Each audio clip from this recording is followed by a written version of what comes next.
domestic abuse dice. Imagine being a Siamese twin, but the twin's abusive. So there's like literally no escape from the abuse. That's what that is. Very concerning. Is Siamese, like that's not even the scientific term for it, is it? It's called a Siamese twin because that's where it was discovered. I don't need to just randomly alt-tab and just be like, oh, let's look this up. Conjoined twins, popularly referred to as Siamese twins. Very rare phenomenon. Approximately half are stillborn. 1/3 die within 24 hours. Most live births are female with a ratio of 3 to 1. Fascinating. Possible explanation of conjoined twins. We don't need to be looking at Wikipedia. Why is called Siamese twin? So the late 1800s conjoined twins were called monsters. Okay. The Siamese twins come from the twin conjoined brothers Chong and Ung Bunker, who were born in Siam, now Thailand. Right. Because I remember hearing about these guys. Was it in a Chills video? I think I was listening to a Chills video from like 2016. These men. What was it? It was like one of them was gay and sexually active and the other was straight but not very sexually active. Very strange relationship. But they were essentially joined at the hip. It was very interesting to think about. The brothers would have engaged in a duel, but the parties could not agree on a distance. The prospect of the twins engaging in sexual relations with women disturbed sensibilities. This is the autism. Stop looking at this. Oh, not even joined at the hip is actually kind of insane. It's like the two of them married two sisters and they're both brothers who can never be more than, I guess you can't be any amount of inches away from each other if you're literally conjoined. They went on to have an astounding 21 children between the two of them. It's a very fascinating situation. I don't know where my brain was thinking that there was a chance that one was gay or something. Random thought. I looked up the word cognitive dissonance. It's not a word, it's a phrase, like last night or something. I knew what it meant, but I wanted to see like more examples. It's always nice to get a little refresher on some phrases. I was looking at that. One of the examples was smoking is bad for you and I'm a smoker are two things that can simultaneously exist within the brain. They end up bothering you. Psychologically, the brain tends to have problems with contradiction within itself. Is it that cognitive dissonance bothers people that it occurs in, or that it doesn't bother people, but it should? It's a fascinating thing. Cognitive dissonance definitely frustrates me. I used to read a lot, but the ADHD got worse and worse. That's the way it be. Reading used to be really good for me. It used to calm me down when I was unhappy, help me get through some things, give me some inspiration and ideas and whatnot. Now it's like podcast, audiobook. I'm not so big on, what am I gonna like actually use my eyes to read stuff? No, only reading I do is on Twitter and I don't even enjoy that. It's not good for you. So I'm wondering how much of it was just I was young and what changed? Was it because I had a phone? It made it so that I was just far less patient. Kind of interesting to think about. Is it necessarily positive? Is it possible, complete random different word than what I meant, is it possible to not have ADHD and then develop it later? I don't know about that. I thought that sort of any forms of being neurodivergent was completely genetic, but we're still learning about these things. Not everything on the brain and psychology is. There have been many books written on it. We've been wrong before. It's always good to keep an open mind when it comes to scientific discovery. ADHD can occur whenever. Yeah, it could be quite flexible. I'm not certain. My therapist told me that his son for a while was like trying to make it through college and like he could not focus. So he went in and got diagnosed with ADHD. Well, I don't know if he got a diagnosis, but they got him on Adderall or something similar. They got him on something that they use to regulate ADHD, and he used it for like a couple of months. It like fixed him. And he's like, I just don't even need it anymore. It like cured him. I don't know why you pronounced the R like that. It kind of sounded funny. You ever do that where you just pronounce things that just felt wrong that came out my mouth that way? Wow, is that actually like possible, you know, that obviously that's anecdotal evidence. One person's experience, one person's situation. To apply it to everyone is like, oh, I don't know. You need more significant testing on that to be sure. It will be interesting to consider that you can go from having a genetic issue, not having enough dopamine and no epinephrine in the brain, and needing to be medicated for it, to just not having that problem anymore because something just got fixed inside you when you took the medication for a little while, it's like, yeah, take it for a couple of months and then you'll be good. It's like, normally that doesn't really happen. But is it possible it can happen in the reverse through, you know, other circumstances? No, it could be. It's like nature versus nurture type of deal. Sorry, my OCD just hates me right now. I get ya. That's definitely one of my struggles. It's not as bad now because, I mean, if you literally go on the Wikipedia for OCD, one of the things is probably under the treatment section or something. You know, there's no known cure. Adults with OCD realize that it's irrational, but you still do the behaviors because you find them soothing. I meant to say compulsions. The obsessions cause stress, and compulsions are performed to alleviate said stress. If the obsessions don't cause debilitating stress, the compulsions are adequate and thus preferable to attempting to eliminate the obsession, which is very difficult, and likely would require hours of CBT. Otherwise known as cognitive behavioral therapy. OCD was actually extremely stressful to me as a youngin', as a wee lad. Eventually you kind of end up getting over it. It can still be really stressful, but it also plays into being on the spectrum. You've got need for routine, you know, on top of that emotional sensitivity, like spatial organization or whatever, where you're just ridiculously specific about the way that some things have to be. And if anybody else does it, then you just get mad.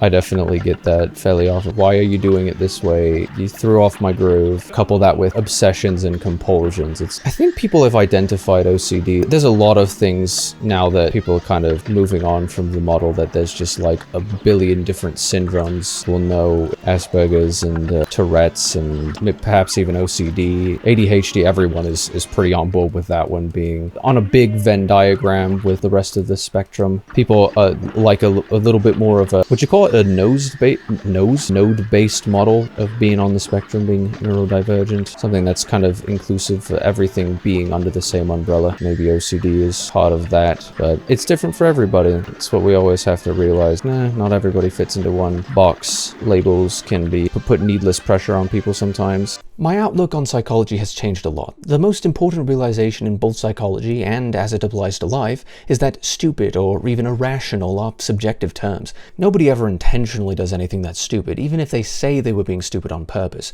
They were doing what makes sense to them. Everybody behaves scientifically in the sense that they are operating off of past experiences and information they've internalized, and all of that informs their risk assessments. Some of that is nature, a lot of that is nurture. The labels that we use to categorize all of these diagnoses in the DSM have just been us trying to make sense of outliers in psychology, to try to ensure that we understand said outliers and how to treat them. But in an objective sense, nobody can possibly be disordered. In all reality, they're functioning exactly as their hardware dictates. But that doesn't mean that their behavior is healthy or that they should continue living that way, even if they want to. Far from it. It's beautiful that this is, within our limited understanding, scientific fact, because this directly means that, in order to be scientific and rational with our fellow man or dragon, we are required to attempt to understand why they behave as they do. We cannot dismiss half-heartedly without attempting genuinely to ascertain an answer to the question, how did they end up in their position? However, there are limits to what one's empathy can achieve, or the depths to which one should apply them. Balance is required in all things, and many who claim to have empathy, or who insist on preaching about it, are simply using a shortcut by which they can feel more morally virtuous without achieving anything of value whatsoever. So we know that whatever someone else is doing makes sense to them, and we should attempt to understand that internal logic, but it must be regarded mechanically to ensure there is useful information that can be extracted from the endeavor. We must avoid turning this realization into a mistake that excuses and erases all errors that can exist within anyone's internal logic. So again, balance is required in all things, but I digress. I don't think I almost passed out because I have no frame of reference for what passing out feels like or what you have to do to pass out, but I feel like I was as close to passing out as I've ever been today at work. I got up too quickly. I don't have time to just be sitting down. I've got to actually get to work. I attempt to continue working. I don't feel very good. I'll just breathe heavily. Yeah, if you flood your system with more oxygen, then you'll be fine. You'll be able to get through it's not even lightheadedness. It's almost the opposite of lightheadedness. Just like breathe heavier. It didn't actually help at all. I actually have to sit back down and recover from standing up after sitting down for a certain amount of time. Maybe I should have just gotten more sleep. If you don't get enough sleep and you're mucking about with the amount of stuff your brain has, probably a good way to lose a lot of function is don't get a lot of sleep, dehydrate yourself, don't have food, the hunger sets in, and then hold your breath for a minute, get up, and you'll probably just die instantly. If you do all of that, your body takes a screenshot. Maybe I'm just not used to that kind of acceptance. Lots of people like to use all sorts of things for their identity. If I can associate myself with associate myself with a group, and that group has a positive reputation, I can sort of save myself? Is that what I'm trying to say? They like identifying as LGBTQ. Some people like whatever the group is, you know, they hang their identity on it. It helps them feel validated to see that there's like other people who are like them. And I've never felt defined by a lot of those things because I always sort of saw them as just like demographic things. I don't feel much of a sense of community with other bisexual people. Like, it's like I've never really felt that really was all of who I am. And it's not to say that the people who do identify that way feel as though that's like all they are and that, you know, that's their entire personality. It's definitely not to say that. I just never valued it as much as other people did. Realizing far later in life, perhaps, than I should have realized I was autistic, on the spectrum, whatever it is. And then seeing the massive online community that's just interested in talking about it, sharing similar experiences to do with that. In my eyes, I never felt like there was any single bisexual experience. We're all pretty different people, and it's only one aspect of our lives, but there are so many things that being on the spectrum, you can relate to each other so much easier. You can relate to sort of the idea of not being understood and sort of being sidelined to a certain degree, or made to feel like you aren't capable or don't matter as much. Or there's a lot of similar experiences, I think, on the spectrum that I feel like it isn't quite the same for, I suppose, queer issues, as they say. Because, I mean, people feel this way about sexuality, is they feel as though there's a much bigger defining feature, I suppose. Being autistic or on the spectrum or whatever. See, I would say whatever the term you prefer, but it's just like, why do I have to care what terms that other people prefer when it's like, well, I'm talking about my experience, not other people's. I mean, there's always certain people who will prefer different labels. I prefer the label bisexual, some people prefer the label pansexual, so it's all just like kind of up to whatever your idea of that is. I don't know, if it feels right to you, I don't know. It's up to you to decide, I guess, what you identify with. I just feel as though being on the spectrum defines me far more than my sexuality ever has. Sure, there are common occurrences, no matter what the demographic is, that there's always going to be things you have in common and similar experiences and things that you're going to relate to when people talk about it. I don't know. Maybe it's just because it took me so long to realize. That ends up being like really my only blind spot when it comes to like I don't think being bi has felt as important to my identity as figuring out so late in life what being on the spectrum has done to define. I suppose I haven't even really been bi all my life, really. It has a bearing on it, to be sure. If you weren't even bi all your life, and I don't think anyone can realistically even have a sexuality all their life. Sexual feelings don't exist under a certain age, and even when you may start feeling them, it's not like you understand or can truly comprehend them. I probably wasn't bi until around 17, and I didn't truly comprehend it until probably 19. But every second of my life previous and beyond that point was pretty assuredly defined by my tism, never by my bi-ness. And I've speculated that my sexuality is actually an outgrowth of my tism, because sexuality has been proven to be largely fluid based off of societal norms, and autistic people are far more suggestible, especially when young.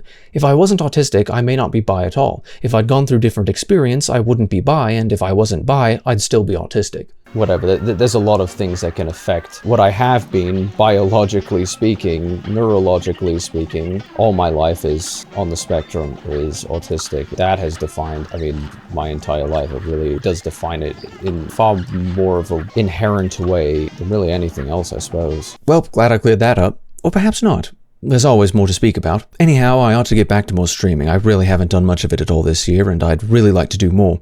You know the drill, links in description and all that. See ya.